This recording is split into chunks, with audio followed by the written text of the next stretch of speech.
sekalian, perlu saya sampaikan bahwa dalam kegiatan menyampaikan pendapat di muka umum itu ada undang-undang yang mengatur, yaitu mengacu kita pada Undang-Undang Nomor 9 Tahun 1998 tentang kemerdekaan menyampaikan pendapat di muka umum. Ada juga Peraturan Pemerintah Nomor 60 Tahun 2017 tentang tata cara perizinan dan pengawasan kegiatan keramaian umum, kegiatan masyarakat lainnya, dan pemberitahuan kegiatan politik, serta Petunjuk Lapangan Nomor 2 Tahun 1995 tentang perizinan dan pemberitahuan kegiatan masyarakat. Dalam hal ini Polri memiliki kewenangan untuk menerima surat pemberitahuan kegiatan masyarakat dan surat permohonan izin keramaian. Ya. Kemudian setelah itu diterbitkanlah yang kita kenal dengan istilah STTP atau Surat Tanda Terima Pemberitahuan terkait surat izin keramaian. Dalam menyampaikan surat pemberitahuan kegiatan masyarakat maupun surat izin keramaian, ada beberapa hal yang perlu dilengkapi oleh pihak panitia. Ini tentunya juga kepada pihak-pihak yang katakanlah yang ingin mengadakan, gitu ya. Ini ada diatur baik secara administratif maupun secara teknis. Terkait dengan rencana kegiatan reuni 212, ini pihak panitia sesuai dengan ketentuan dan perundang-undangan yang ada harus mengacu kepada aturan yang berlaku, di mana mereka diantara ini wajib memenuhi persyaratan administratif, yaitu surat permohonan izin keramaian, kemudian harus ada rekomendasi dari Satgas Covid,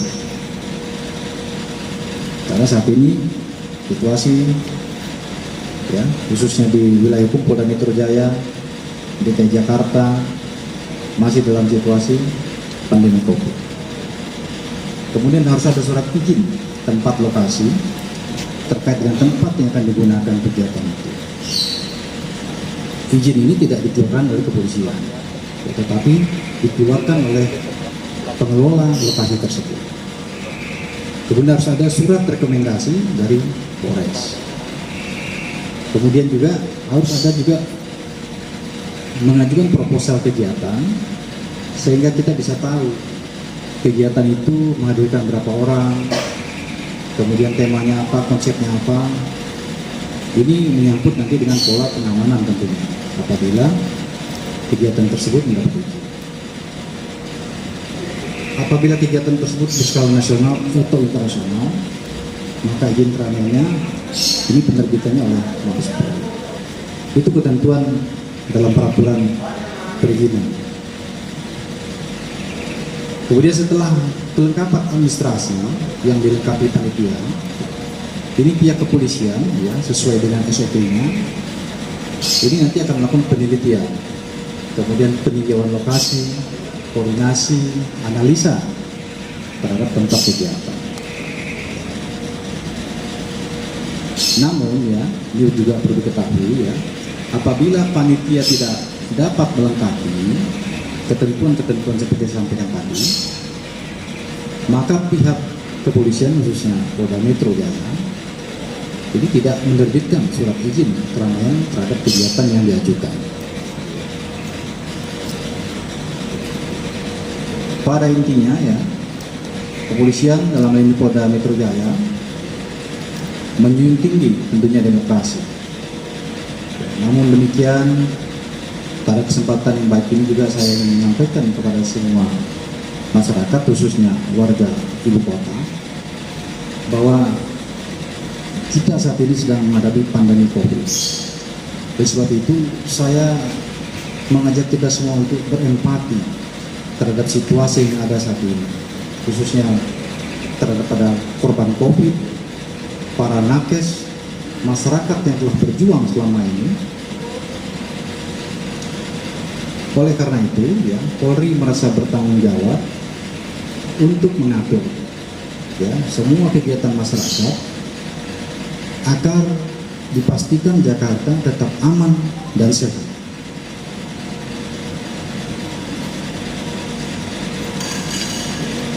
Mengingat kondisi COVID saat ini dan beberapa bulan ke belakang, ya, kita ketahui saat ini pemerintah sedang berupaya untuk mencegah lonjakan COVID-19 gelombang ketiga.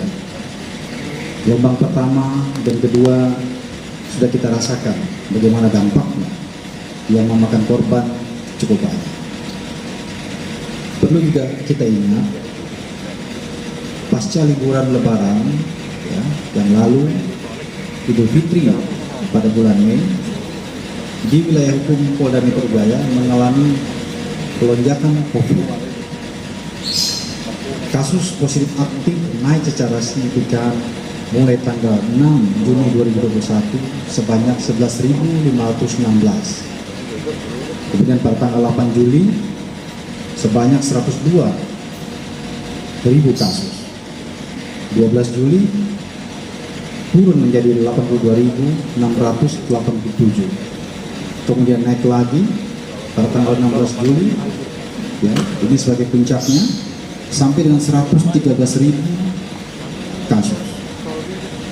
Kemudian mengalami penurunan secara signifikan hingga 7 Agustus 2021 menjadi 10.175. Tanggal 23 November kemarin kasus COVID, ya, aktif di DKI ini sebanyak 486. Ini sengaja data ini saya sampaikan agar menjadi pengetahuan bagi semua masyarakat dan juga informasi akurat, ya, bagaimana kita menyikapi, ya, kegiatan-kegiatan masyarakat yang bersifatnya mengumpulkan orang banyak. Saat bulan Juni sampai dengan September, akibat dari banyaknya kasus aktif di Jakarta maupun nasional, ini mengakibatkan terjadinya kelangkaan obat, kelangkaan tabung oksigen, kelangkaan ketersediaan tempat tidur untuk pasien COVID. Ini tentunya menjadi keprihatinan kita semua rekan-rekan, ya. Kebutuhan obat dan kelangkaan bed meningkat secara signifikan pada bulan Juni akibat angka COVID yang meningkat. Pada bulan Oktober lalu, kasus varian Corona di Singapura ini menembus, ya, negara tetangga kita ini sebagai pembanding. Ini menembus angka lebih dari 5.000. Tertinggi sejak pandemi di Singapura. Subvarian Delta HI42 saat ini sudah menyebar di negara tetangga, baik Singapura maupun Malaysia, Eropa, Rusia, Amerika, bahkan Austria saat ini sedang dihantam gelombang keempat COVID-19. Kemudian tren COVID-19 di Eropa pada bulan November ini rata-rata 7 hari mengalami kenaikan. Di antaranya kita tahu dari pemberitaan-pemberitaan mungkin yang kita ikuti, ya, dan kami juga mencatat data yang ada, negara Jerman mencapai 53.114 kasus, Rusia mencapai 35.226 kasus, Turki mencapai 29.923 kasus, dan Belanda mencapai 21.967 kasus. Selama 4 minggu terakhir, kasus di seluruh Eropa telah melonjak lebih dari 55%, meskipun ada pasokan vaksin dan alat kesehatan yang cukup. Rekan-rekan sekalian, keselamatan masyarakat menjadi prioritas utama yang harus diperhatikan oleh seluruh kita semua, kepada masyarakat. Ada ium solus populi suprema lex exto, atau keselamatan rakyat adalah hukum yang tertinggi. Ini menjadi landasan utama yang kita pegang semuanya tentunya, ya, termasuk Polda Metro Jaya sebagai penanggung jawab keamanan ibu kota. Oleh sebab itu diharapkan kepada seluruh pihak, ya, untuk turut prihatin akan dampak COVID-19, di mana keprihatinan tersebut ditunjukkan dengan tetap mematuhi protokol kesehatan sebagai upaya pencegahan pandemi COVID-19. Demikian rekan-rekan ya yang bisa saya sampaikan ya terkait dengan reuni 212 ya. Hal-hal yang menyangkut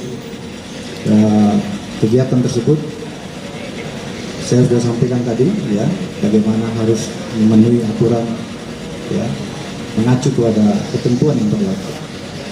Prinsipnya Polda Metro Jaya bertanggung jawab dan siap mengamankan ibu kota tentunya, tetapi kami berharap kepada semua masyarakat juga harus mematuhi ketentuan dan peraturan yang ada dalam kegiatan-kegiatan kemasyarakatan yang akan dilakukan.